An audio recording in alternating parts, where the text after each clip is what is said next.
And then at number 4, you're going to hate me because I think our list is going to be very different. I had Aliens. Number 2 was my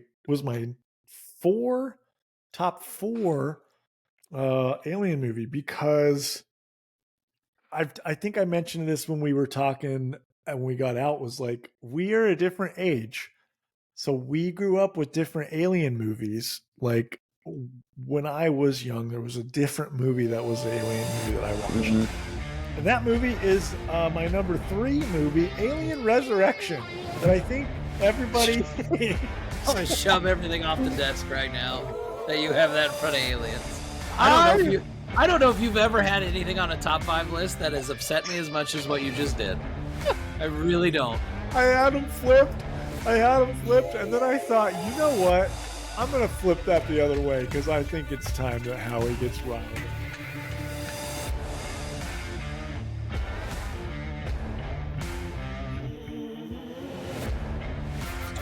Mess up our... Are you cussing already? No, I'm going to keep it to a minimum. I think it messes with our algorithm. Yeah, that's it. Anyway, welcome back to the Movie Dads podcast. We're your hosts. I'm Howie. Kyle. That's Potty Mouth Kyle. We are back. Episode number 58. The big premiere movie of the week. One we've been waiting for. Alien Romulus. Lots to talk about with this movie. Lots to unpack. It's in mostly good ways. We'll talk about that in a little bit. But if you're watching us on YouTube, please click the like and subscribe. Make sure you click that bell to get notifications on when new episodes come out, which is at 9 a.m. Central Standard Time on Wednesdays. If you're not watching us on YouTube, you can catch us on many podcast networks, such as Apple, Spotify, Amazon Music, iHeartRadio, among many others. You can also see some of our short clips and videos on social media at Movie Dads Pod on Instagram, Facebook, and TikTok. Let's see if that was too fast for the captions to keep up with. But we're Movie Dads. Kyle, we've got movie kids. It has been a busy weekend in our household. Gosh, where to begin? So Friday was fantasy football draft night, which does not involve my children whatsoever. Saturday night was a going away party for my wife's aunt and uncle who are moving to South Carolina. So they had this big going away party at like the Fireman's Hall down in Bellevue. They had karaoke because they were very big into karaoke. And they catered in dinner, they had a bar, whatnot, but it was a ton of kids there. Reagan obviously is in choir, so she wanted to test out her singing chops. So she got on the microphone, sang some New Kids on the Block with her mom. Love and that. She sang some Fleetwood Mac, which was really cool. She sang Dreams, which was cool, right? She was is that the one with the ocean spray? I don't know. Anyway, I think it is. You get it. So I got to tell you about Dez because this is hilarious. So Dez kind of wanted to sing. So he goes up and he talks Abby into going up with him, and he wanted to sing Taylor Swift. Of course he did, right? So they go up there and start singing Love Story, and he's all... By the end of the song, he is into it. And then he goes up with like two of his, like his cousin and one other girl, and he's like singing like Shake It Off, and he's like this by then, right? Like now he is full on. And yeah, so Dez is a microphone. I was gonna say singer. Oh yeah, he's a singer. He's a microphone junkie. He's a showman. I can't take him away from it. And then Sunday we had my grandparents' 70th anniversary party. 70 years. That's awesome. On Sunday, and it was pretty cool. It was down at the Bellevue Berry Farm, so it was a busy weekend. Yeah, it was impressive. I mean, it was like pretty cool. We were trying to figure out how many grandkids and great grandkids were because there was like a quiz, but the answer was wrong, and we knew it was wrong, but we were trying to figure out what the right answer was. It was like 13 grandkids and 20 great grandkids so far, or something like that. Just populating the earth. Yeah, and everybody and almost everybody like flew in for it, like family from California and Minnesota and Pennsylvania and Arizona. Like there was tons of people. Dude, the Bellevue Berry Farm is actually like a cool, not very well-known spot. Like, and we went there for like Christmas thing, and it was cool. Yeah. parties, wedding receptions. It's kind of neat because it's kind of rustic, but still nice. Like they had a nice bar. The food was good. It was a cool deal. Hell yeah. So busy Nice. weekend. Busy. Yeah, clearly. I got the vibe when you were like, so are we recording tonight or can we do we want to push it to tomorrow? I got the vibe you were like, let's do it tomorrow. I'm like, we I had can't do it this tomorrow. party last night, right? And okay.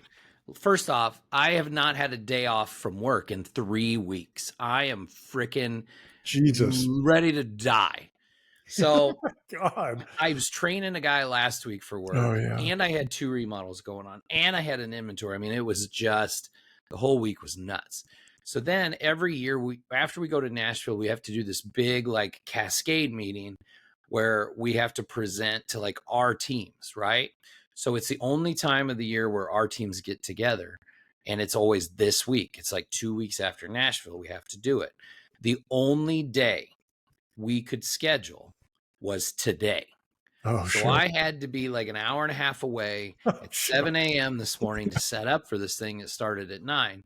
And because I'm like the old vet, I had to do 90% of the work. Not saying that like the other DMs that weren't involved didn't, but they'd never done it before. So I was taking it by the reins. Listen, man. That's why I'm just paid the big bucks. I'm so tired. I'm so freaking tired. Well, for the audience, for the audience's sake, all 12 of them that watch often, right? I looked at it and was like, oh shit, we're gonna be gone. My family stuff is we are going on a trip to California. My brother had their baby, so we're gonna be gone for a week, Tuesday to Tuesday, and I was like, fuck, man. I don't want to put us off another week, mainly because I really like this movie and I wanted to talk about it. So we couldn't put it off either because I'm gone next week. Yeah, like this is the time of year where our schedules are all, because I think that happened last year around this time too. We were just like all over the place. So right, I leave for Canada. I need a vacation. I was just going to ask when your Canada trip was. Nice. So we're taking a break again, people. Deal. Do it.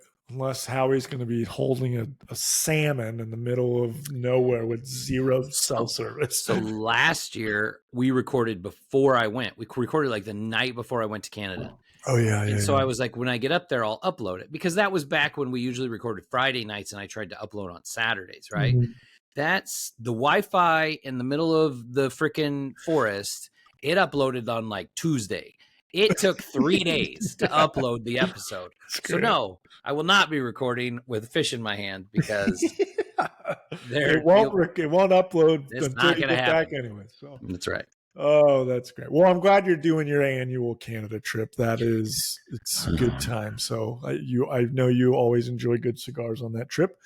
My trip out to California, obviously it's a vacation, but we're taking the whole family. So it's like going to feel like a lot of work. Traveling with 3 kids it's a real party. So, but it'll be good to see my family get back home, the old stomping grounds. Going to get some cigars myself. We've got a light itinerary planned. But we're like the people that are, especially now we have 3 kids and we're just like, you never know with these little monsters, like where they're going to be at or what they're going to want to do. Like we're just not super planners. We're like, generally, this is what we would like to do. We've got multiple people that we're going to see when we get there, and we'll figure out how to make everything work. So anyways, going to try to go down to the Bay Area. You're going to see Bodega Bay, see some sharks, see some whales, and then go to the Redwood Forest and see trees the size of buildings. So the kids are like losing their minds. They are going crazy.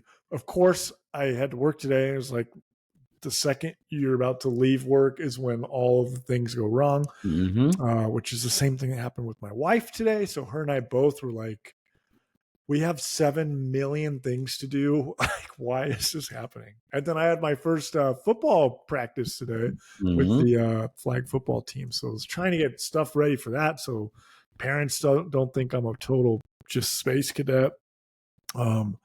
But once I got everything kind of put together and got out there to practice, so it was a blast. Like, I'm so happy that I'm coaching. Football is where I belong when it comes to the coaching stuff. So should be a good season. But yeah, that's our family trip. You know, Griswolds / Peacocks go to California. So stay tuned for that movie that will be coming out soon.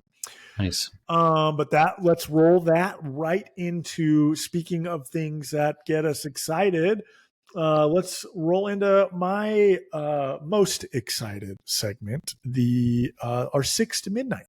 This is the segment where we talk about the things that get us up in the morning, things that excite us this week, new news, maybe new TV trailer or new TV announcements, new movie trailers, new casting, video games, comics, the works.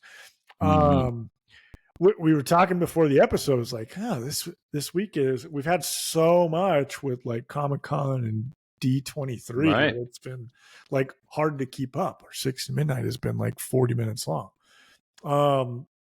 But nothing too crazy. There's some new TV shows that are dropping. I did actually want to also mention my Batman, the animated series Batmobile showed up. Look at this bad boy. Hold on a second. Check this out. Oh, it's got lights. Look at that thing straight out of the cartoon. It is massive. Giggity.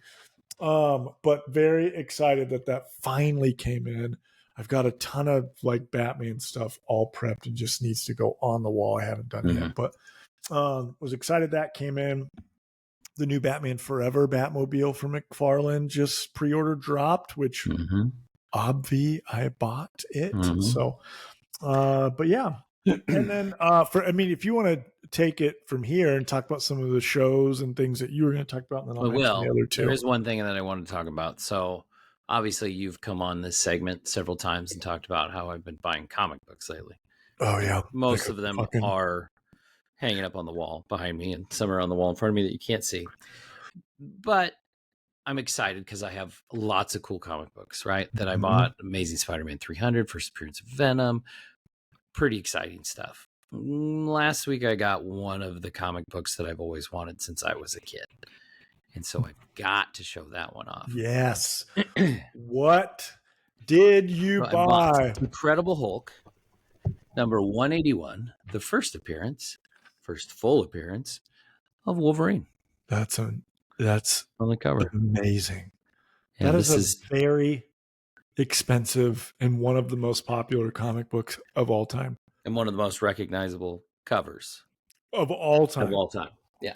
So I was pretty excited to get that. So you have, I think that was like the first comic that really popped your cherry, giggity, of like really getting into buying old comics, or at least recently.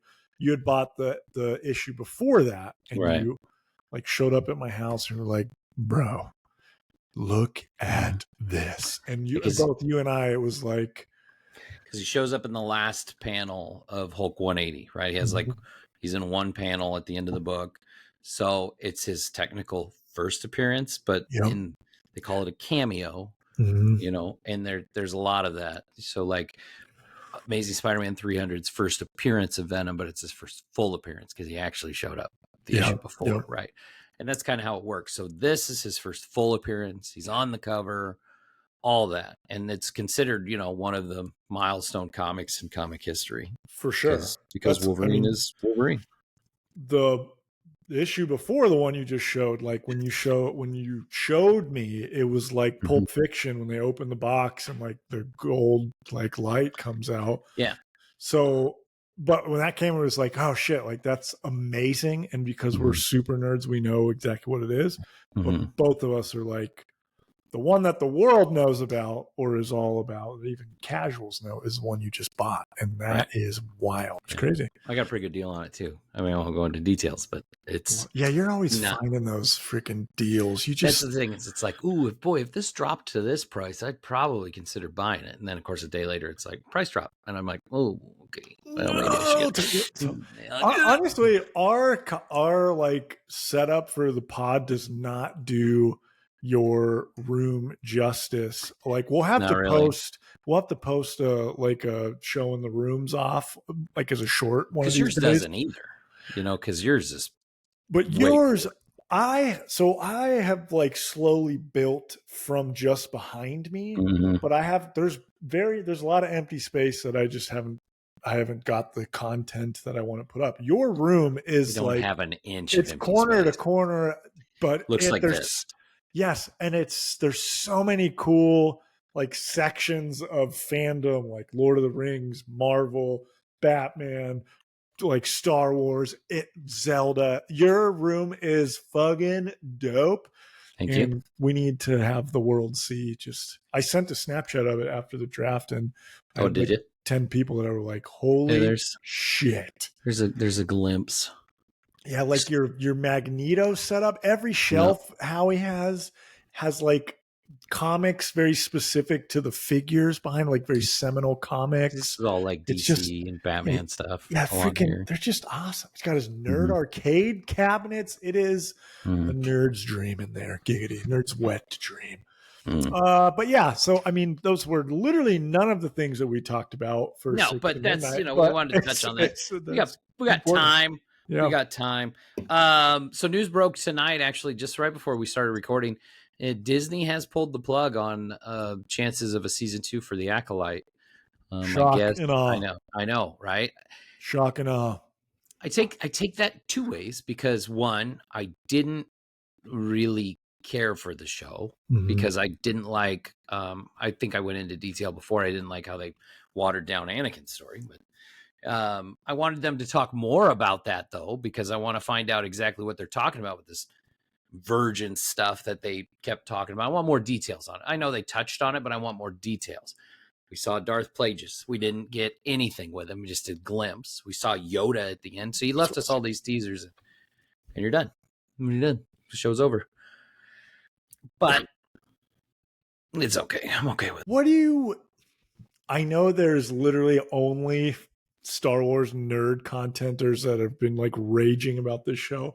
I'm not like raging about the show. Mm-mm. It's to me, I'm like, really, what did you expect with the people that you put to make the show? Like Right. they've all been like very vocal about like that they don't know anything about what like the stories are like or what kind of the background is. Like just listening to the actor, like one of the main Jedi actors calling, saying that Anakin blew up the Death Star and Yeah. said it in 15 interviews and had been corrected a million times, just doesn't care. And then Well, he there does. he got what he deserved. But they talked about, someone had said there's a really cool clip that just really sums up like people would just get it and people just don't. And I know Star Wars can be interpreted by a million people in a million ways, but for the general most part, I look at what George Lucas's thoughts and premise as like the Star Wars Bible. Like that is what the lore is supposed to mean. And there's a clip of basically them asking the director, writer lady, and like two or three of the actors, like, if you had to choose, would you choose the dark side or the light side? And they like talked about how like, oh well, the light or the dark side is the best thing More to pick. fun. It's cool. And when I was a kid, I was like, Darth Maul and Darth Vader are super cool, and I like Super being cool. bad guys. And Right. Yeah. like, but the way they talked about it, they were like, well, the dark side, like, it's not bad and the light side is good. Like, they're just two different sides, two different viewpoints of the same thing. And then it clips over to George Lucas in a like a writer's meeting for one of the prequels, maybe. Yep. And he specifically talks about like the dark side is like evil. It's selfish. It's like that, like it's when you're only focusing on yourself and giving into like, I don't think he used the word sins, but just like giving into your vices and how it can take over and basically ruin and rot from the core.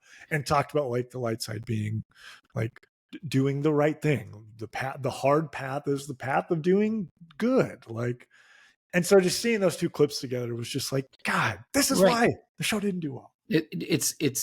Well, if that does, it is a very good reflection on how the show went, because the entire show is focused on the dark side characters and how they're just, misunderstood and whatnot. And no, that's not how this is supposed to work.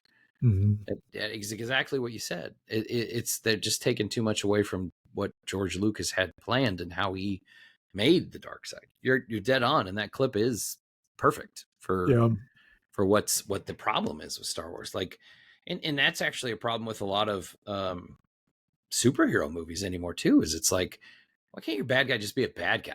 Like, why does he have to be just misunderstood? Like, or why does a good guy have to be the bad guy? Like, why are we making Superman the bad guy and everything? Right?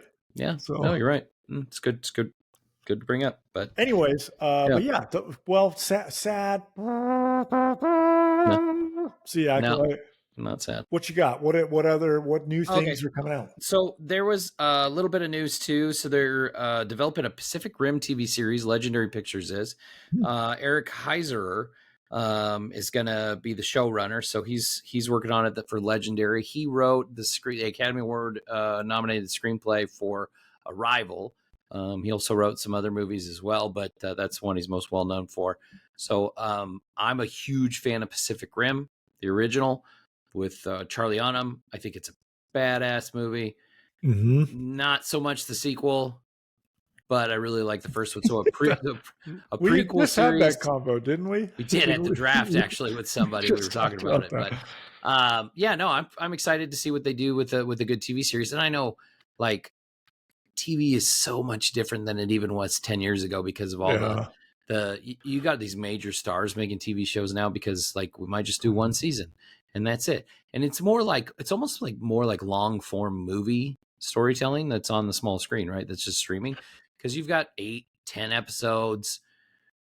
That's not a huge commitment. It's not like we're talking about these 22 episode long seasons like a network TV does. So that's why I think there's just so much. I worry though about content saturation. Like, how many freaking, you ever have somebody like, oh, you got to watch the show, and you're like, I've got like 10 shows that I apparently have to watch according to people, so I don't know where I'm gonna get to. And I feel like there's almost too much anymore. And then maybe that's good, because by the time you get around to watching it, you can watch 4 seasons at once because it took you 4 years to get around to watching it or whatever. But in other TV streaming series news, Prime Video's making a Poltergeist TV series, which I saw that. I'm a huge fan of the original Poltergeist. I think that's a classic 80s horror movie. And it was rated PG, and it's terrifying. Fun fact, I just saw the original house from Poltergeist is for sale right now. I saw that too. And they posted it as like they filled the movie pool in. Yeah. So and then we got a trailer today for the new Netflix series Tomb Raider: Legend of Lara Croft, which is in the anime style, which they've kind of done a really good job with. Netflix has. We had Castlevania we talked about. Blue Eye Samurai just won a bunch of Emmy awards. Dude, what a show. But lots of that kind of style. The new Terminator, I think you're going to talk about that here in a minute. Yep. The new Terminator series is about to come out. Another Netflix kind of anime style show. Yes. Boy, they are freaking killing it with these series. So a Tomb Raider 1, that could be a lot of fun. I liked the remake movie. I thought that was actually pretty good, because I thought it followed the games a lot more. Oh, it felt like directly from the game. And I think we talked about that too on an episode when we did like video games, like probably like episode 1, but 100 years ago. Feels like it. Back when our podcast backgrounds were blank rooms. That's right. I love that Tomb Raider video game. Obviously, like, I don't think a lot of people who played the original Tomb Raider games have played it, so they don't really know. Sure. But that movie, like the actress they used for it, it was like, it looked like the video game. It was Alicia Vikander, I think. And it was a good movie. It was good. I enjoyed it. So. Yeah, very good. Yeah, nice. You mentioned, there was 2 shows I was going to mention. You had pretty much covered most of it, but the new Terminator Zero anime TV show is coming out on August 29th on Netflix. 10 days.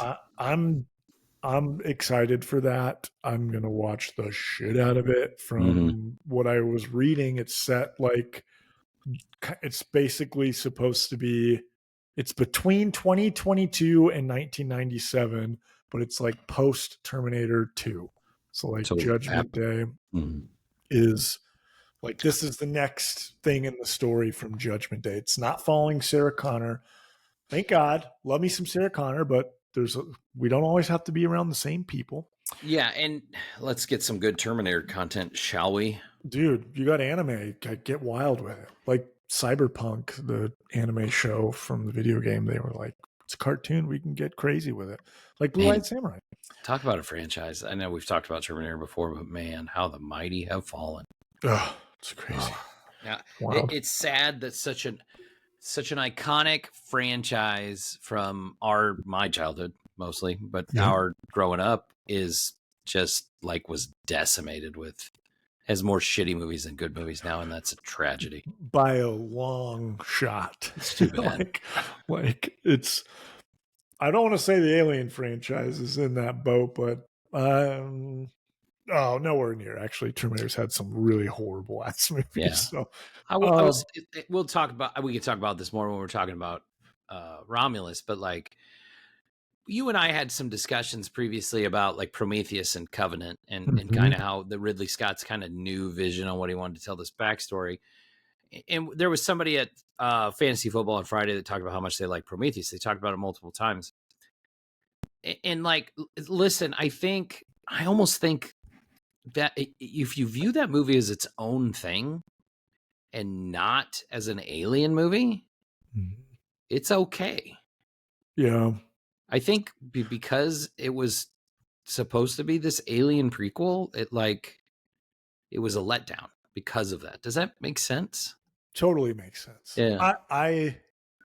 That's actually great. It's funny. So you mentioned that, and I was there at draft when whoever that was like talking about like Prometheus. Like I loved it. I was like, really? Because that was like the fourth or fifth person in the last 10 days that has said, just as talking about alien movies, are like, I love Prometheus. Bradley, a good friend of mine, she loved it. And I saw there was like a review before we went and saw Romulus. There was like it wasn't a review of the movie because I hadn't seen it yet, but it was kind of like, go see this movie. And this critic he was talking about Prometheus and was like, I know a lot of people didn't like it. I loved it. I actually got it. And I'm like, am I the only one who just didn't get it? Because I didn't feel like it was a good movie when it came out. Like I wanted it to do you have good. anything more for 6 to Midnight, or are you? No, that's what I was going to say. We should let's just go. Let's just jump into our big premiere movie of the week, the 2024 American science fiction horror film, Alien Romulus. Just like we do with any other, Kyle pulls his car out. Just like we do with any other big premiere movie of the week, we'll kind of touch on minor details of the movie without giving away any spoilers. We'll recommend whether or not you should see the movie in theaters, then we'll give you our spoiler warning and continue on with more of the details of the story. So this movie was directed by Fede Alvarez, written by Alvarez, along with Rod Sayaguez. I probably butchered that, but that's the best I got. Cast includes Kaylee Sparney as Rain, David Johnson as Andy, Archie Renault as Tyler, Isabella Merced as Kay, Spike Fearn as Bjorn, and Eileen Wu as Navarro. That's pretty much the entire cast, if you've seen this movie. It was made on an $80 million budget, made $42 million domestic in its opening weekend and $110 million worldwide. It's money in the bank for the old House of Mouse that is now just churning out hit after hit. What was Godzilla -1 budget? 15. Wasn't it? Oh, okay. I thought it was like 60 or something. Oh, no, it's tiny. Yeah. 80's not much. That's not a lot for a movie these days. Not for a summer tentpole. No, not at all. And this movie did blow out expectations at the box office. So tracking kind of had domestic around the possibility of a $40 million range, but the worldwide was the big surprise. It was not expected to do well overseas, and it very much did. So, Wow. marketing was pretty dang good. Those trailers, especially the red band, woo, Oh yeah. good, good stuff. So, listen, like, I think we've talked about this movie a few times over the past couple months, most anticipated and things like that, because I felt like, boy, this movie really feels like this trailer's give it an old school Alien vibe, going back to our roots. It feels that way. I was not disappointed whatsoever. I was happy with the product of this movie. I am glad we went and saw it in the theater, and I would recommend everybody should see it in the theater because it is really well done. Yes, I was, like you said, very happy with it. This is not a franchise that I have am like, they better not screw this up. Right. I'm the same way. But was like the trailer that they're trying to return to their roots of what the original was. Like one monster, generally one scary monster that's stalking them. Like and it was like more of a horror vibe. So that's what I was excited for. And it checked the boxes that I wanted it to, and way more boxes than I thought it was going to. So when I talk about and this is my opinion, so Alien as a franchise, I don't care a whole lot about because there's been so many meh sequels. But when I talk about the greatest movies of the 1980s, the entire decade, Aliens is on a very short list as one of, if not the best. And I'm talking about the sequel, the second one. And that's my opinion on. So when I think about a good Alien movie, I think about 2, then I think about 1. Spoiler alert for my top 5 that's coming up. But they're so contrastingly different. Yeah. Because they're both scary. But Alien 2 is much bigger.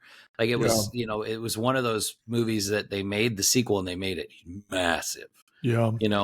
Like Terminator did later on when Terminator 2 came out in the 90s. But this movie, like Aliens, was we're going to take this small scale alien in space isolation horror movie, and we're going to add fucking Space Marines and Sigourney Weaver in a mech. Fighting a queen and just make it insane. And that's why. So when I think about this franchise, I always revert back to Aliens and think I want some more of that. Yes. 1 and 2 were great. Number 3 was meh. I have a friend, I mentioned Bradley earlier. She spoke to me about this and said that she thinks that 3 is underrated and that it's better than it gets credit for.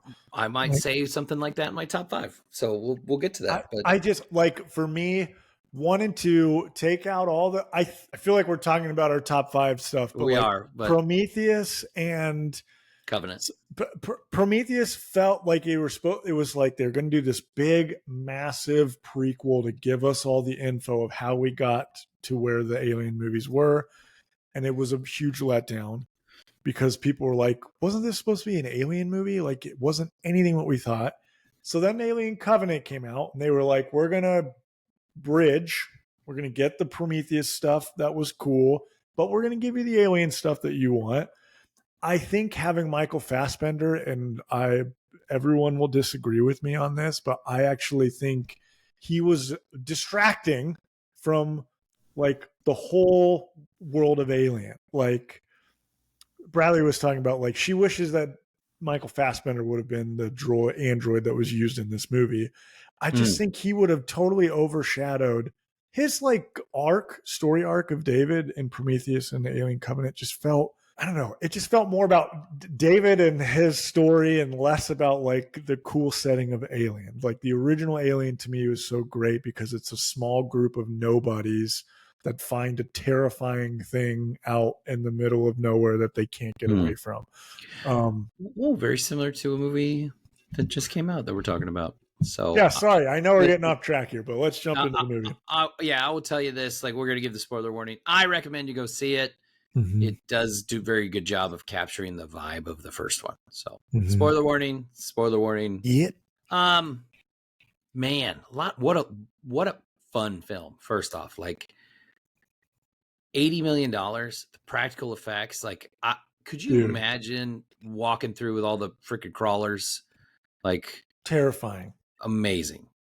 And the I practical I effects, I loved love it. I loved this movie. I thought it was way better than, not that I wasn't expecting to be good, but I was like, holy shit, I fucking really like what they're doing with this movie. Yeah, Like, I enjoyed it. The score was fucking awesome. amazing.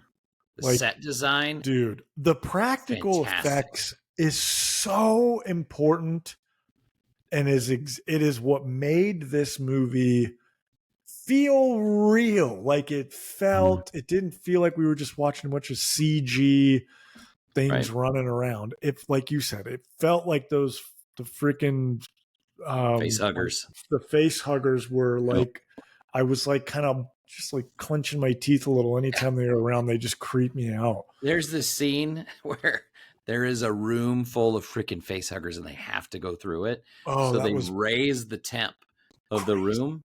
Cool Yeah, idea. Cool amazing. idea. Because and I mean, like, obviously we've seen that idea in movies before, but like, I don't think anybody's ever said the face huggers can't see you. They are detected by your movement, your body heat. I don't know if that's ever been said before. I don't remember it.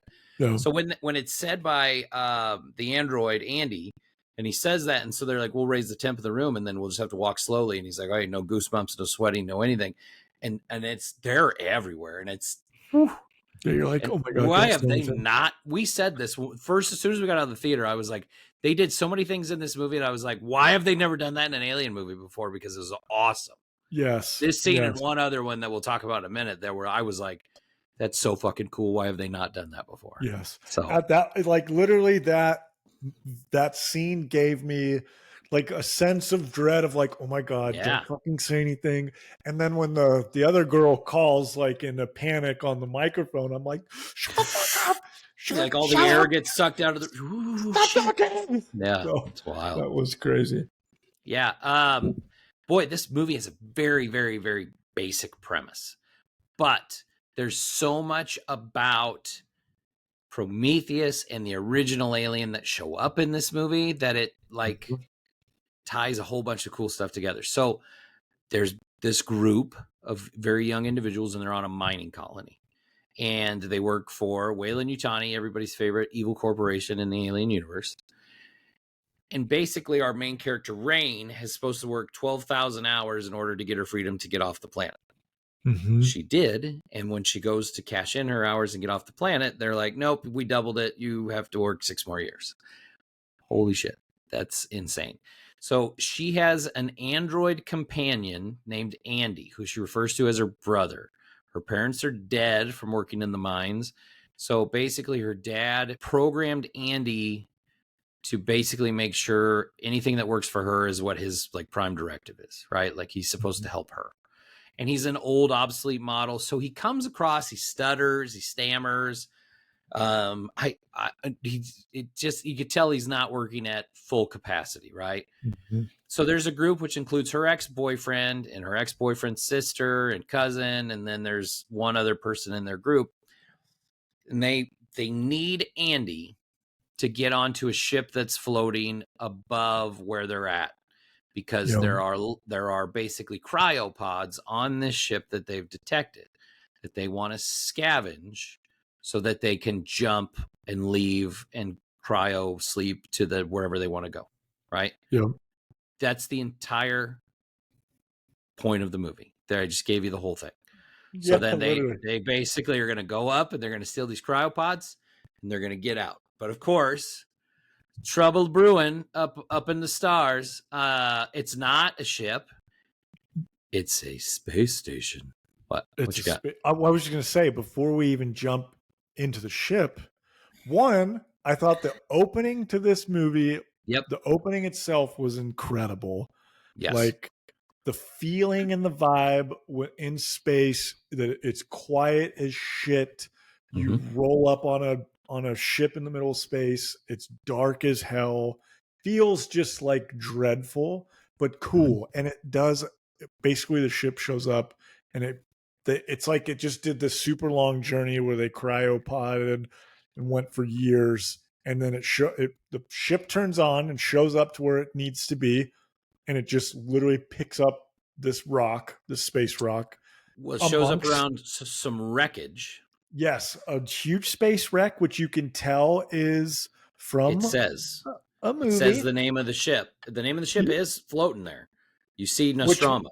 which was like an immediate like, oh cool, like Yeah. okay, we know where we are, like now I feel connected to the old movies because Yeah. we know how that ship got like that. Yep. And Sigourney Weaver basically blew it the fuck up. yes, but it's just, I thought it was super cool. It just did this like super long, deep, giggity space trip just to snag whatever this giant rock is real quick and then head on back to wherever it came from. And that one, I thought that opening was, for whatever reason, a really great, like It was perfect. epically awesome. Yes. It's like Dune 2's opening where they fucking floated up, and I'm like, oh shit, okay, I'm in this.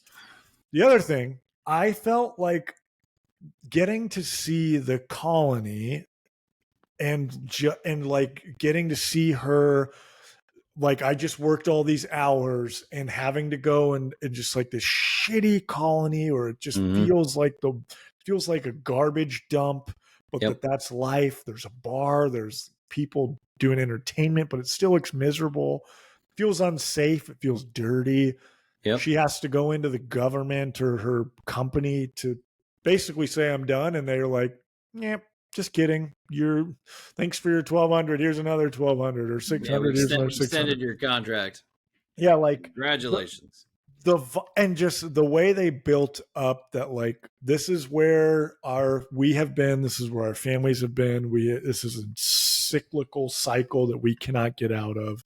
Yep. I felt that the beginning of this movie did more build and world building and backstory to just kind of the state of the galaxy for the Alien franchise. Like I just really liked the vibe that they did of like, okay, so this is what's going on the worlds that have people living on it, because we've seen a spaceship, we've seen a colony that was ravaged by an alien when they showed up, like, but we haven't seen what the life is really like. We've seen the prequels leading up to it, but anyways, I thought the beginning of this movie just did a fantastic backstory. It was. World so building. You even see after they take this rock that you don't know what it is, you see them like basically take it into a lab, they cut into it, they cut it in half, they pull off the top, and there is like a fossilized xenomorph, right?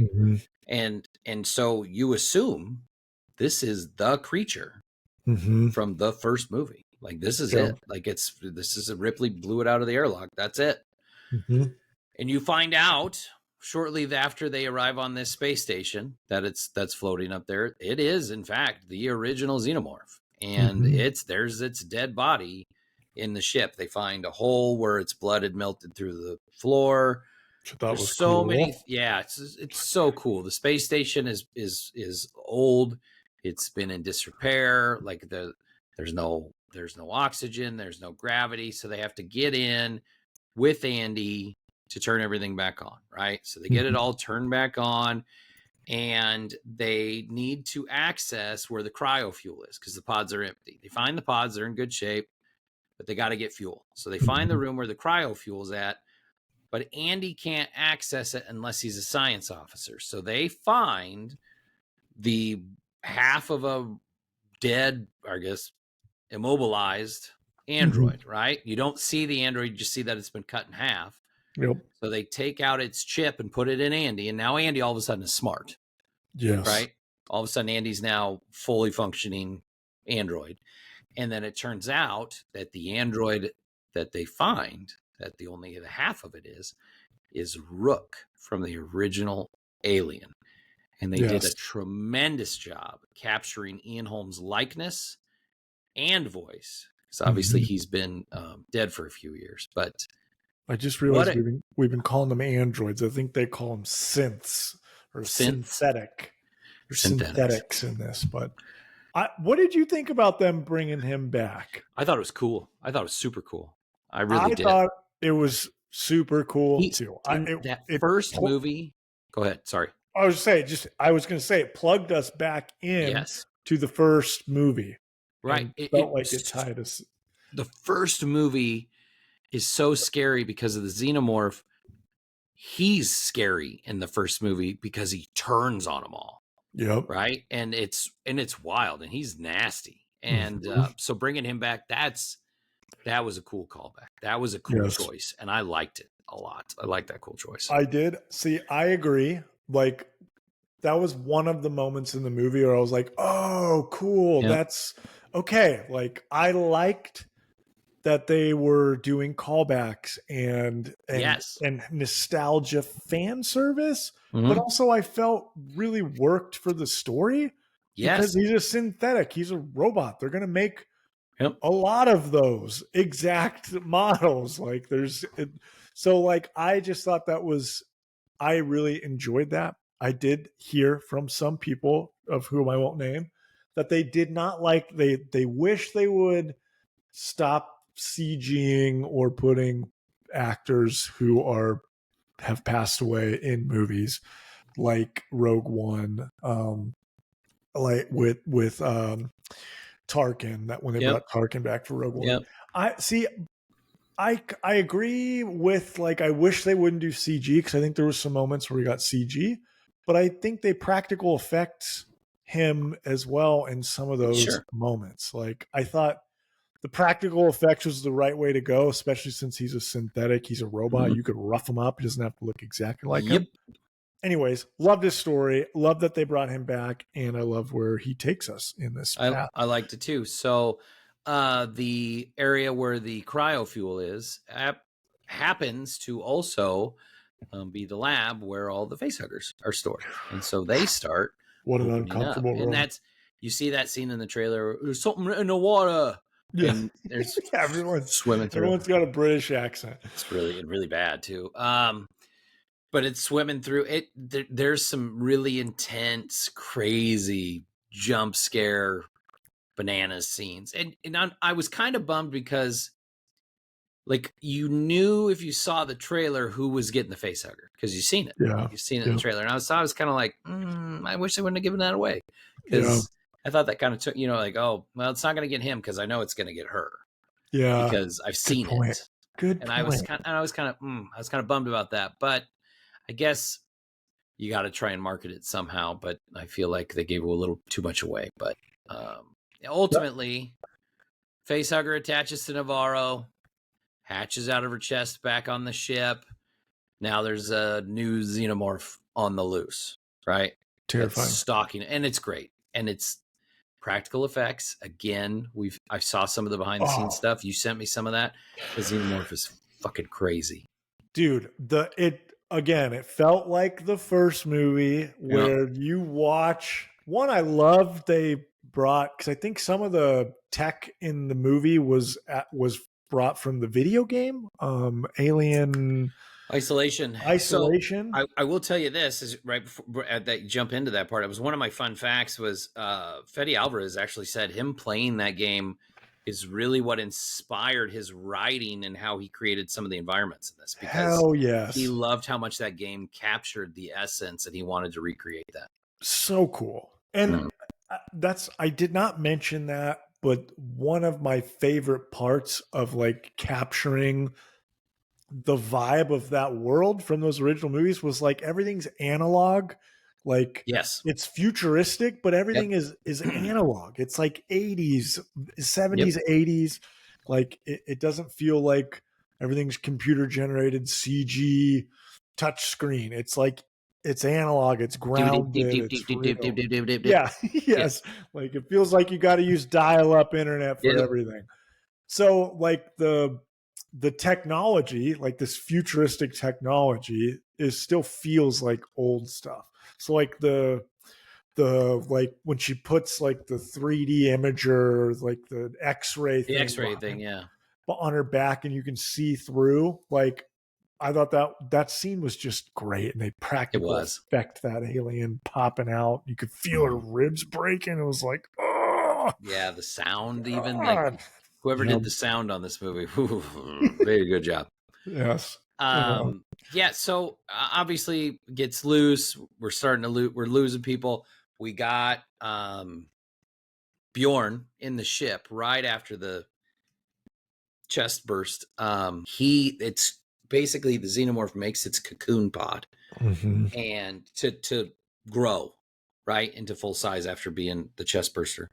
He goes in with basically like this electronic baton, and Oh, he's what just an idiot. he's going after, well, he's going He after doesn't it, just know. stabbing it and stuff. And then of course he pulls it out and it's all melted because he's injured it, right? Well, then it sends its tail out and stabs him and knocks him down, but then the blood starts dripping out of Wow. the pod. And of course it's landing on him, and it's He's like covering go with his, yeah, it's like it's melting his fingers off, it's putting holes in him. and it It's shows all it awesome. Oh, it happened. does, shows all of it slow. It's not like it poured out on him and he Yeah. died. It's like it's dripping on He's him like, and it's slowly putting holes through it. It's wild and it's intense and it's gross and it's awesome. I think that one of the coolest parts about this movie with the blood is there's so many. I think there's a lot of people that have watched these movies. Obviously, we've seen the acid blood burn Yep. through things, but like it's been talked about by fans for a number of years of like, if that were to happen, wouldn't it just burn a hole all the way through the ship? Yep. Yes. In this movie, they're like, yeah, it would. And this is how that happened. This is a big reason why this ship is derelict Yep. because we killed one and it burned a hole all the way through. So, Right. And there's a scene where Andy like gives Rain and Tyler a gun, and he says, this pulse rifle has like 400 and some rounds or whatnot. This is how you use it. Do not fire a shot. And Rain's like, yeah, then why are you giving us a gun? I'm hoping that it makes the xenomorph like reserved or stay back. But if you shoot it, it will melt a hole through the ship and we will all be sucked out. yeah, like we will die if you try to Right. shoot them. So they come to realize as they're journeying through the ship to try to get back to their ship, they're journeying through the base to try to get back to their ship, that there are actually several xenomorphs on this ship and have been, because they have killed everyone on this ship and have been basically taking a snooze for a while, waiting for people to show up. So they come across basically their lair, and there's all these xenomorphs, and it's Yep. bananas. Yes, you find that Romulus is the space station is broken into basically two stations that are connected, Romulus and Remus. Yep. And Romulus is the one where all of the aliens are hidden, or is Yeah. it? Yeah, like Yeah. so they show up on Remus, Yep. and they're like, they're stalking them. yeah, Yeah. yes. So it like when they find the hallway where they're all at, it's a very much like a holy shit moment. Right. So So Rook basically changes Andy's prime directive. There's a substance on the Remus side of the ship that they have to get out. So if you remember the life generator from Prometheus, right? Like the substance that basically created life, is they have taken this substance from the xenomorph that they cut out of the rock. It was the whole point of them doing that. yep. And they have studied it and researched it, and they have found that it can make you almost immortal. Like it can heal anything. Like they show this video, it was like, I don't know, it was a rat or something. They flatten It was it a mouse. and then they inject it, and then it grows back all its bones and comes back to life. But what they don't realize is like the substance also changes the creature into a like xenomorph mouse rat hybrid thing. Yes. Yeah, they show him like just the beginning of the clip where he Right. comes back and they're like, oh, cool. And then they leave Yeah. the room.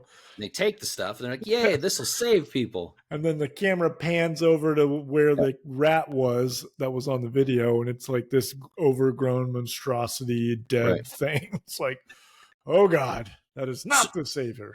So now Andy's prime directive is to protect that and get that off the space station and back to Weyland-Yutani, right? Yes. Meanwhile, Rain and Tyler are trying to get back to the ship, and Kay along the way, who's pregnant. Tyler's sister's pregnant. She was injured, and then she was taken by a xenomorph, and they find her in one of the cocoons where all the xenomorphs are at, right? Yeah. So Tyler ends up getting killed, right? So Of now course. Rain's protecting Kay, and they're cornered in this hallway, and they don't know what to do. So it's Andy, it's Rain, and it's Kay, and Kay is pretty much incapacitated because she's injured. Mm-hmm. And all these xenomorphs are coming at him. And this is the coolest scene in this freaking movie. And I this think was what this was. Yeah. they put Kay on the elevator and they send her Yeah. up. Right.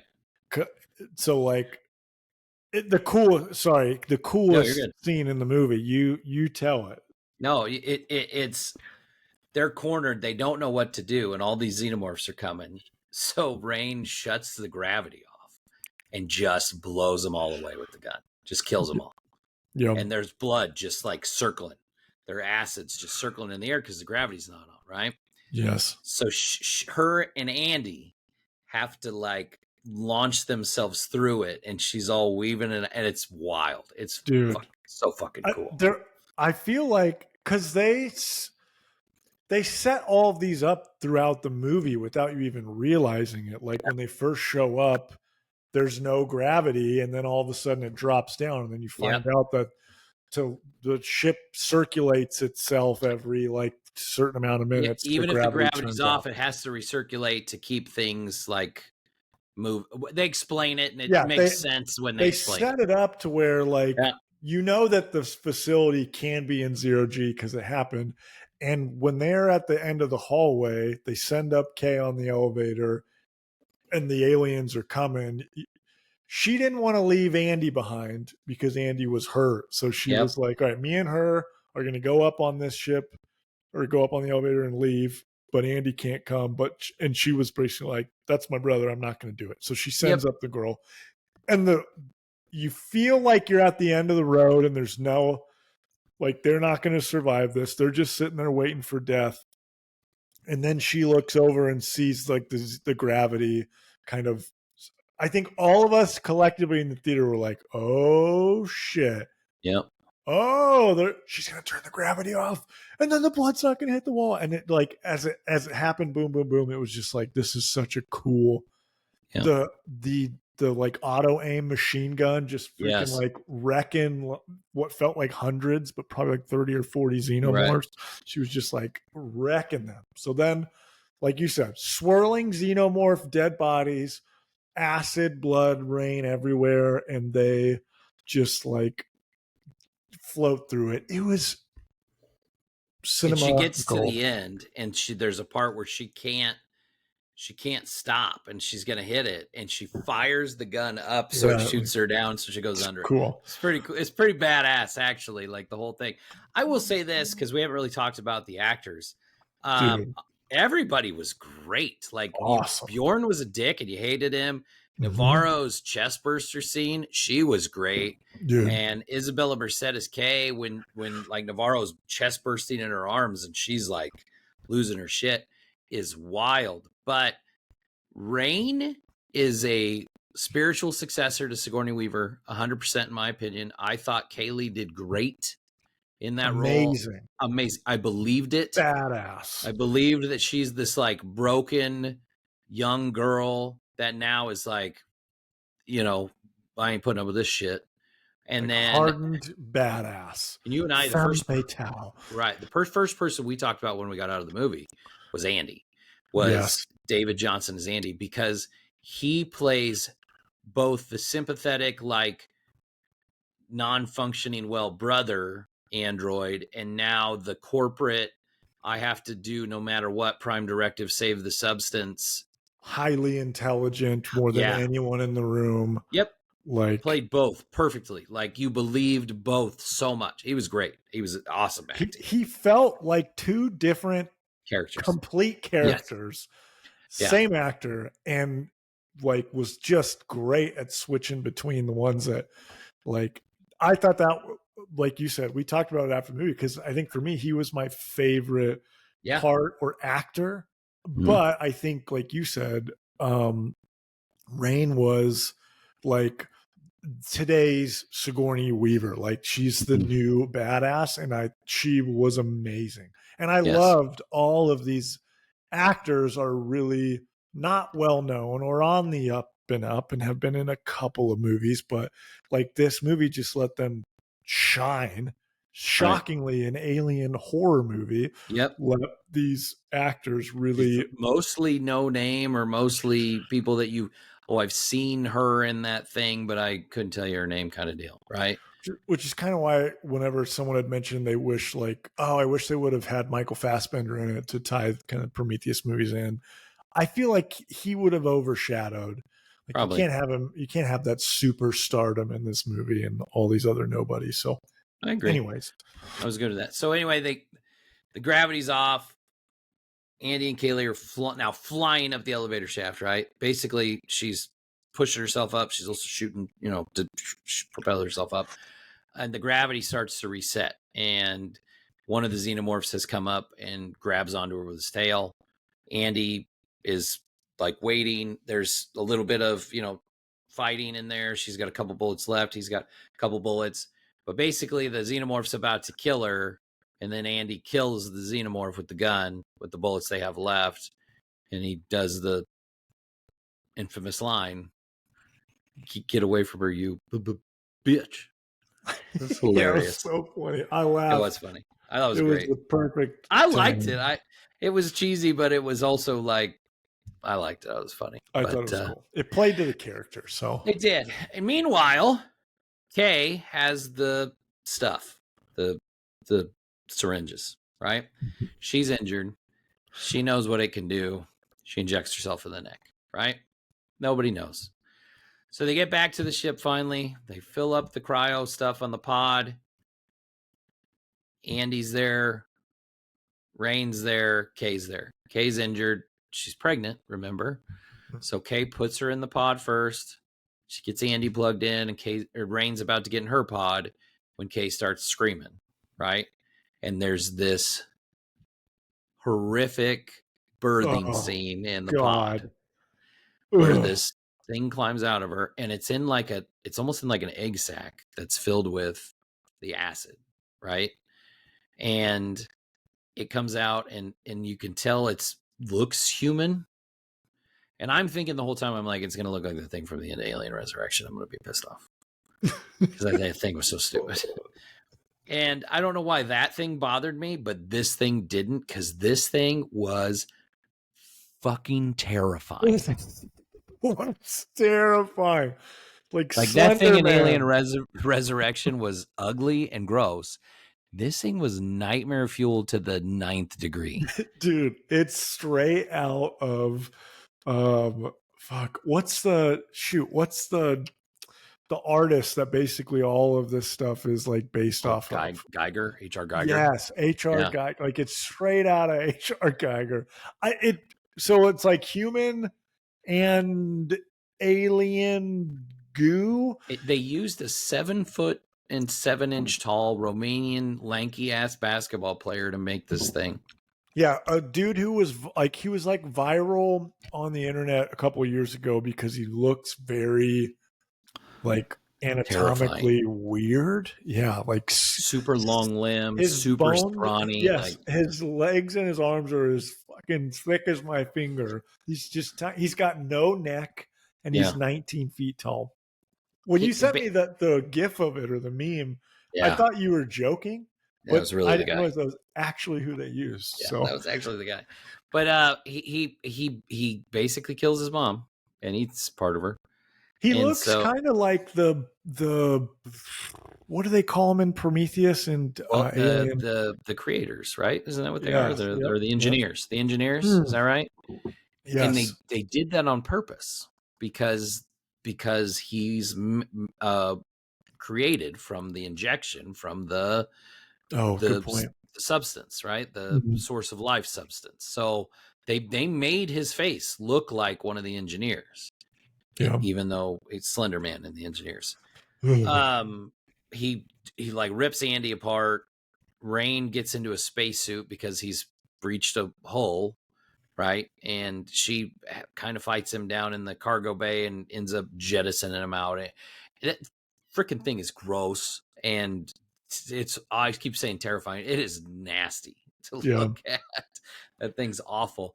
But and then that's kind of the end. She gets in the pod. Andy gets in the pod. They're going to wherever they were originally planning to go, but now it's just those two. Yeah. Obviously, the concept was cool. That we haven't mentioned it, but the whole point of like the timing of this is the space shuttle is slowly falling into the rings around the planet, the ice rings around the planet. Everything's on a very specific timer because the space station's going to fall into it and get ripped apart, and then that also is what happens to the alien basketball player. Yes. So basically, that in itself is like an overarching, like it's happening, right? It's happening back there. Yes. Hurry up! You gotta get going. You're all gonna die. Yeah. Yes. And then at the point that freaking Slender Man, H.R. Geiger, terrifying engineer shows up, the ship that they're on is literally like about to hit the ice. Yes. And she ends up hanging off by like a cable down about to hit the ice. And then when you see the ship or the space station actually do that, I thought like just the visual effects looked fucking cool. And that was original. I haven't seen that in the movie before. So it was great. There were so many good things about this movie. I can understand why big alien fans would have beef with certain things. Like, like with Rook. I get it. I understand the problems there. I understand why people don't like that. I can understand why people don't like the ending with the tall, lanky humanoid creature. I didn't like Alien Resurrection, and that had a lot to do with it in that movie. And this is almost worse. It just depends. I thought this was scarier and less dumb. Yeah. But I could also understand why people didn't like it. I will say this about this movie: like, Fede Alvarez knew exactly what he was doing. Couple fun facts. He reached out to both Ridley Scott, who helped produce this movie, but he also talked to James Cameron and talked to them about what he wanted to do, and was basically they were both like very supportive of his vision and approval of what he had created. Couple other things just before we kind of wrap up. Fede filmed this movie chronologically, which I thought was awesome. And when you have small cast and similar set, you can do that. It's a little easier to do. And I think that makes the movie, so much cooler because the actors are filming things in order too. So like the stuff that has happened throughout the movie has happened as they progress. Because there's a lot of times you base your filming schedule on who's on set on what days. And so sometimes it's all completely out of order. So I thought that was neat. If you didn't like some of the things that I just mentioned a little bit ago about this movie, I want you to think about the set design, and I want you to think about the sound, and I want you to think about the practical effects and how well done those are. And this movie should be championed because of all those things. Yeah. Because they're done so well. I really liked this movie. I feel like it's fair to put this in a conversation with the first two films more than any other Alien sequel has ever been able to do before. And I know there's people that like 3, and there's people that like Resurrection, and there's people that like Prometheus, and there's people that like Covenant. But this is clearly the successor that this franchise deserved. And for that reason, I am giving it an 8.5. Nice. Love that. I saw a lot of people basically saying that this was just The Force Awakens. That's what Bradley basically said, was that this movie was just a remake of the first movie. Like, it's not original. Just was just, they tried to remake the first one and do fan service and nostalgia. And I couldn't disagree more. I loved that they honored the first movie and vibes and practical effects and scenes and sound. Like you said, the sound, this movie was terrifying, like scary in a lot of moments. Good. Well done. Yeah. Like, and jump scares and like, it was just great. I thought it was very original while also giving us the fan service that some of like Prometheus and Alien Covenant, I think, missed. So I loved it. I actually had it at 9.5. I almost Oh, had it wow. at 10, but I Oh, put it at wow. 9.5 Good for because you. I've liked this movie way more than I thought I was going to. I want to Mm. watch it again. Like, I'm I do very too. excited to see it again. Yeah. So I liked it. 9.5. Go see it in theaters. You Oh, have to. 100%. I'm so mad I'm not going to get to see it in like the 4D or whatever that. Oh, yeah. Did you know this was originally supposed to be a Hulu original? But because Prey was so successful on Hulu Mhm. and missed the window to be a theatrical release, and like I think Prey is Really good. one of the best Predator movies, Yeah. and now we've got one of the better Alien movies. So I yeah, did see that. I go see did it. see that Prey. I also saw Fede Alvarez has said he wants to do like an Alien Predator crossover with He the same does person that did Trachtenberg that did Pray. Yeah, did Prey. he's So there. He I already will wants to have a find out. conversation with him about doing it. I am here for Yes, that. please. So, anyways, I loved it. It was Yep. great. Let's get into our next All segment. right. So that takes us into my favorite segment. There can be only five. Only five. Easy one this week. We had to rank Alien movies. You've already kind of got a taste of what our lists are going to look like. So, why don't you jump right in, Kyle? And you go first. You guys are all gonna hate me, and I'm okay with that. It's So fine. I had number 5, not Prometheus, but I did have Alien Covenant in my top 5 because there was only a certain amount to pick from, and I had to. So if I could have only done a top 4, I would have done that. Alien Covenant, I like I said earlier, I loved that they were like, well, there was really cool things in Prometheus, but we missed the mark. Let's keep the cool things, but then also get back to the alien stuff and give the fans what they want. I liked that. I thought it was a return to kind of what Aliens was supposed to be. And then at number 4, you're going to hate me because I think our list is going to be very different. I had Aliens. Number 2 was my four top 4 alien movie because I think I mentioned this when we were talking and we got out, was like, we are a different age. So we grew up with different alien movies. Like, when I was young, there was a different movie that was an alien movie that I watched. Mm-hmm. And that movie is my number 3 movie, Alien Resurrection, that I think everybody I want to shove everything off the desk right now that you have that in front of Aliens. I I don't know if you've ever had anything on a top 5 list that has upset me as much as what you just did. I really don't. I had them flipped. And then I thought, you know what? I'm going to flip that the other way because I think it's time that Howie gets riled up. But Alien Resurrections, I know people can't stand it, but for me, that was the first Alien movie I ever saw. I liked it as a kid. I thought it was cool as shit. Oh, man.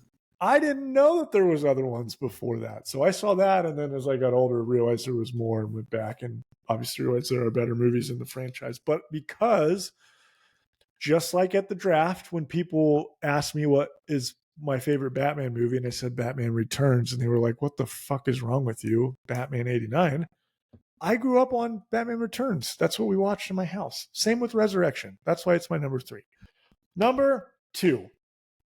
And I'll be honest with you, I kind of want to put this at number 1 or tie it with number 1, but I wrote it down as number 2 because I didn't want to do recency bias. But I have Alien Romulus as number 2 because this movie was so much better than I thought it was going to be. And like, as I'm watching it, I'm like, this is checking all of the boxes of the things I love in a movie, like 80s vibe, score. I loved it. So that's my number 2. Alien Romulus, I think, is that good of a movie. I know Alien fans, for whatever reason, are really just not liking it. Something's wrong with you guys. And then number 1, the classic, the original Alien. There, to me, that is like the vibe that it should be. Aliens is cool. I do appreciate it, but like you said, it got bigger, it got grander, It added all this cool stuff in it. It felt more like they were trying to make it a cool action movie, which is what James Cameron That's does. exactly what it is. And it is a cool movie, but I like horror alien. I like scary trapped in space in a spaceship while this terrifying Michael Myers thing. I have no problem whatsoever that you have Alien in front of Aliens. It's the fact that you have Alien fucking Resurrection in front of Aliens. I knew that was gonna just chap your Oh my ass. god! Oh, I look. I've got a little twisty arrow that I had. You can't see because it's white I paper. can't. But I had a little arrow that had him. I had him flipped. I'm like, oh yeah, flip that because that'll bug him. Alien, my number one. Tell me what Alien fans would say. Okay. All right. So I'm going to throw out an honorable mention. I put Alien versus Predator as an honorable mention. Oh, listen, damn it. listen. Oh, that's my number 5. Get out of here, Covenant. That's my 5. I almost had it. I almost had it in my top 5, and I was like, "Listen, I realize Alien versus Predator is not a good movie, but it's a lot of fun. I loved it. It's hokey. But like watching Aliens and Predators like beat the shit out of each other, and in the pyramid in the Antarctica, like it's fun. I don't care what anybody says. That movie's fun to watch, and you can turn that on, and it's just a good time, even though it's not a good movie. I don't give a shit. It's fun. I could not agree with you more. And excellent. I liked Alien vs. Predator 100 times more than I liked Alien Covenant. I just didn't even think about the AVP putting that in movies there for this. Yeah, it's fair. But I didn't put it. I should put it in my top 5, but I didn't because I would watch it before I would watch my number 4 and my number 5. So I will say that at number 5, I did put Prometheus at number 5 because, like, kind of what I talked about earlier is I think if you watch that as like its own movie, I think it's actually cool because it's actually really freaking scary. The part where she surgically removes that thing from her body is freaking gross. That's a cool scene. Even the scene where they're first like looking in the ship and the thing like escapes and gets in the guy's suit. It's not bad as its own thing. It just goes off the rails and you're like, what is this have to do with Alien? And it eventually gets to it, but yeah, as its own thing, I think it's actually a pretty okay movie. At number 4, I'm going to agree with Bradley. Alien 3, I think, is highly underrated. I think it took a cool setting, very dark and very bleak, and tried to kind of do what the first one did, and just like there's a xenomorph and it's killing people, and we're trying to figure it out. But it's a prison planet, which I think is super cool. And man, if you feel bad for freaking Ripley because she dies there on the prison planet, and like spoiler, yeah, the movie came out like 40 years ago, whatever, but it's fine. But yeah, I think it's underrated. It was like David Fincher's first movie. He'd only done like music videos up to that point, and there was tons of studio interference, which we hate a lot. And I know there's a director's cut. I think I've seen it, and I think it is a lot better. And that's kind of where I base my number 4 choice at Alien 3. So Bradley's take on why she liked that 1, 2, and 3 were all very different. Yes. Like, let's try something totally different with these. And liked that they went with something totally different out of the box. And I was opposite of like I liked the original vibe. See, I like that, and I liked the way 3 went, even though I felt like it tried to go back to the horror roots more than 2 did. But anyway, yeah, Alien 3 at number 4. At number 3, I had Romulus. I had Alien Romulus at number 3. Nice. I think that's right where it belongs. And listen, I think after it, there's a big drop. Like huge drop in quality after that, I think, because like I said, I think Romulus should be in that conversation with the first 2, because I think it is so well done. And again, the sound, the practical effects, even the acting, like, man, I think they did a great job with all that technical stuff. Nice. And number 2, I had the original. I had Alien at number 2, which I knew, kind of led that was where it was coming. The number 2 number 1 is a classic. It's one of the most important movies made in the 70s, ever. Mm-hmm. It redefined science fiction horror, in my opinion. It gave us Sigourney Weaver's badass Ellen Ripley. And who would have thought that Sigourney Weaver would become an action star? And then she did that. And she did some other movies. She did for Ghostbusters, and then she came back and did Ripley again, which I think is just badass. And then number one is Aliens. I don't think it's close. In that, again, this is my opinion. I don't think it's close. I think it's like Aliens, Alien, and Romulus. Like Romulus and Alien are closer together than Aliens is. It's a masterpiece. It's one of the greatest horror action movies ever. You took a 100% horror movie and you turned the sequel into an action horror movie and just expanded the world that this creature came from so much with the queen and the eggs and the colony, and it's so freaking cool. Yeah. And you got characters, you got Michael Biehn and Bill Paxton and like all Game over, man. All these awesome Space Marines. And listen, I think that movie is it's again like Terminator 2. I think Aliens is a perfect movie. I don't think it has a flaw. It's a 10, and it's 10, and it's one of the greatest 80s movies ever made. So I love that. As you just spoke about it, I'm like, oh, I hate my list now, but Alien Resurrection doesn't deserve to be above it, but I couldn't not do it because I just knew it would drive your mind insane. I love it. Aliens, your top three were exactly what I thought you'd have. You just essentially, to me, here we go, put Last Jedi in front of Empire Strikes Back. That's what you just did. No. That's what you just did. It's the equivalent. I'm just saying that it's the equivalent. You think Resurrection is that bad? Yes. It's terrible. Yeah, I think most people hate it. I thought the swimming scene, it was so cool that literally the basketball scene. Who the fuck cares? Get out of here. Well, fun fact. This is one of those Aragorn. She made it. She made the shot. Everybody's reaction was real. The Aragorn kicked the helmet. Did you know he broke his toe on that? We all know he broke his toe. Yes. She made it on her first try, okay? First shot. Growing up as a kid, anytime we went on like a family vacation where there was a pool, I would always just picture the swimming scene trying to swim away from the xenomorphs in the water. I thought that was me. So maybe that's why I like it so much. All right, cool. One of us had the right list. One of us did not. And the one who did is going to keep talking. I want to jump into, it's my week this week for How Rotten is Your Tomato? Still the title we're using for the segment. It's a work in progress. I do think we need to change it, but that's what we've got. So this week I have got 4 pairs for you. I was going to do 5, but I felt like we didn't need that. 4 was good. I think they are interesting. I don't know where you're going to go with it. And you might actually, as I was putting these down, I'm like, something tells me Howie knows these off the top of his head, or he probably has them written down. No, I don't have written down. Some of them. So, okay.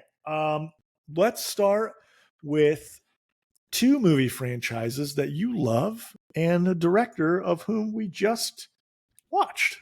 Fede Alvarez movies. I'm comparing these first 2, just the first 2 here. Okay. I've got Alien Romulus 2024 versus Evil Dead 2013. Evil Dead's higher. I think Romulus, it settled at an 81. It's an 81 or an 83. I'm trying to remember. I want to say 81. It might be an 83. And then I think Evil Dead is like, boy, I want to say it was really high. I want to say it was like an 88. You were right in that Alien Romulus is an 81%. You are wrong in that Evil Dead was higher. Really? Evil Dead 2013, 63% on Rotten Tomatoes. Wrong. I knew that was going to bug you. So which one do you think is the better movie personally? Romulus is probably a better movie. Okay. It's a better movie. But like that Evil Dead remake is so low budget, and it was terrifying. Yeah, I think it was like the most blood ever put on film or something. That last scene, it's crazy. Even more than any scene of Carrie movies.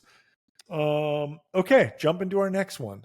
This is a director versus director. We've got one James Cameron and one, I don't know why I'm blanking on the name of.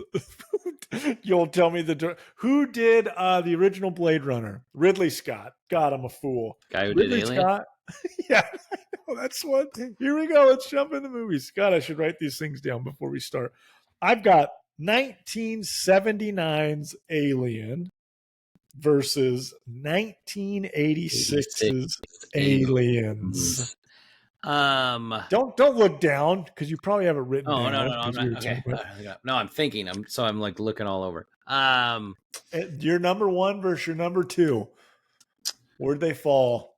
Oh man, they're close too, I bet. I'm gonna say Aliens is higher at a 97. And I'm gonna say Alien is a 95. You are right in that Aliens is higher at a 94%. Okay. And Alien was a 93%. Okay. And I think those scores are pretty good. I think that's pretty good. I think it's pretty close. say the audience scores for both of those movies were 94s across the board. Both. So, and like I said, when you did your list, that's one of those. It's one of those. Like I think two's way better. That's just me. But it's not because I think one's bad. Mm-hmm. I just like what they did. Yeah, you like better the movie, the vibe. Right. Yeah. I gave Romulus 8.5. Like I think Alien is a 9, and I think Aliens is a 10. Like that's how I would rate those three. It's not like we're talking. I think Alien shit. It's just. I think Aliens is that much better. Well, I'm sticking in that world with two movies. One was Fede Alvarez was connected as a producer in one of these movies. And then the other one was Ridley Scott is connected as a producer, and I believe the director as well. But I've got 2014's Exodus: Gods Among Us. Okay. Do you remember that movie? Yeah, I don't know if I ever saw it. Oh, I don't think I did. Shouldn't. I know that. I think that's why I never did. Versus is Christian Bale in that? He is in that. Christian Bale. Is it Joel Edgerton? That's correct. Warrior? Right. That is correct. You are correct, sir. Yes. That sounds like the murder dinner mystery night that we did. What was your character you played? I don't remember. You were like a Southern movie director. Southern gentleman. It was the funniest night. We're going to make us a movie tonight, fellas. Okay. Anyways, 2014 Exodus: Gods Among Us versus 2022's reboot Texas Chainsaw Massacre that Fede Alvarez was connected with, producer on. Boy, which you saw, I believe. I don't think I saw the 2022. Really? I don't think I saw that one. Is that the one with I didn't look who the actor was. Daddario's in it, I think. I'm gonna look it up while you decide which one. I don't think I saw that one because I think that was the Netflix exclusive one. I don't think I ever watched it. I'm gonna say Exodus. Jeez, some freaking horror snob you are. I don't think I saw it. I think Exodus is lower at 17. Oh, and I'll say a hater. And I'll say Texas Chainsaw Massacre is like a 19. I don't know. I think they're both probably trash. Exodus: Gods Among Us was higher at a 31%. Okay, two movies you haven't seen. Well, this is great. Yeah. Texas Chainsaw Massacre was lower at a 30%. So there's a 1% difference. So they're both okay, right? They're in the 30s. They're all right. They are both rotten with green on the website. Okay, last two. I'm pretty sure we've talked about, I think both of these movies, maybe one of them for sure. I love them both. I think they are both like badass, underrated cult horror movies. Okay. I've got 1997's Event Horizon Mm. versus 2009's Pandorum. Okay. I like both those movies. Did you see both of them? Okay. I did. Yeah. I actually own both of them on Blu-ray, surprisingly. I would bet Pandorum's higher because I think Event Horizon was not well received. I'm going to say Event Horizon's like a 37, and I'm going to say Pandorum's like a 42. You were pretty close on one of those. Okay. Event Horizon is higher. Oh, then Pandorum must be shit low. At a 35%. Okay. Yeah. I knew it was. When I saw that, it was like, are you fucking kidding me? This is a great movie. It's a great movie. Yes. Bradley, who we've talked about multiple times this episode, that's like, I think her like, I have to watch this once a year during Halloween or something like that. She fucking loves it. I'm in that ballpark because I try to watch it at least once every couple of years. It's great. And I felt like it was in both of these movies were in the vibe of the alien space horror. Because right? it's very space horror is its own kind of thing. Like because you're trapped, and I feel like it has its own kind of weird feeling because you don't have anywhere to go. Yes, exactly. Which I think these two together were great. So Event Horizon was a 35%. Mm-hmm. Pandorum was a 29%. Yeah, what's weird? I was like, God. Ben Foster in that too? Yes. That dude's a rock star, man. Dude, people need to know who Ben Foster is. This was before people jumped on the like, oh, he's been a couple good bad guys. He was great in this movie. I want to say, it's not the Costner. It's not the Cost. It's the other guy. What are you talking about? The actor that's in it, that's in this movie. Oh, it's Dennis Quaid. Dennis Quaid. Damn it. Dennis Quaid's. Dennis Quaid is in it. Like, I saw 29% was like, are you kidding me? This was a great movie. Go back and watch it, critics. I think Event Horizon's better. Rotten Tomatoes has that listed too. You didn't say that at first, though. You said Pandorum was higher. I thought, but I think personally, I think Event Horizon's a better movie. Okay. But I had thought Pandorum was more well received because I remember Event Horizon was shit low. I knew that, but I didn't realize Pandorum was too. Both of them were terrible to critics, but great for nerds like us who love those things. So, all right, those are my movies that I had for you. That was fun. It was fun. Good choices. You found two movies that I hadn't seen and put them up against each other. I know. That's like wild. I can't believe that. Yeah, Mr. I've seen any movie or every movie, even if it just is the one time. Now you know what two movies you have to go watch and see why they are probably not. Probably okay. 31% and a 30%. Unless you say, hey, for this episode, you're going to watch this movie you haven't seen. Oh my gosh. Good. Well, that takes us to the end of episode 58 of the Movie Dads podcast, the highly, highly rated Alien Romulus. If you're watching us on YouTube, please click the like and subscribe. Leave us some comments. Tell us what you thought. Tell Kyle how bad his list was. Please. I'm going to get roasted. I can't wait. I hope you get just slayed. Barbecued. You can't wait to put that YouTube short together. Yeah, that's gonna be like the intro to the episode at this rate. But anyway, if you're not watching us on YouTube, you can find us on many podcast networks such as Apple, Spotify, Amazon Music, iHeartRadio, among many others. You can see some of our short clips and videos on social media at Movie Dads Pod on Instagram, Facebook, and TikTok. Kyle's going out of town. He's going to California. Before he gets back, I'm going out of town. I'm going to Canada. I'll be real honest. I'm not sure if we're going to have an episode in 2 weeks or not, but that's probably the most likely in 2 weeks. If we are here in 2 weeks, we're going to do You Need to See This Movie, the Keanu Reeves football classic, The Replacements, because it is the opening week of NFL. What movie better to watch? Last year we did the program. This year we're doing The Replacements. About some football freaking movies. So we should be doing that here in 2 weeks for episode 59. Thanks for listening, everybody. Thanks for watching, and we will see you next time. Bye.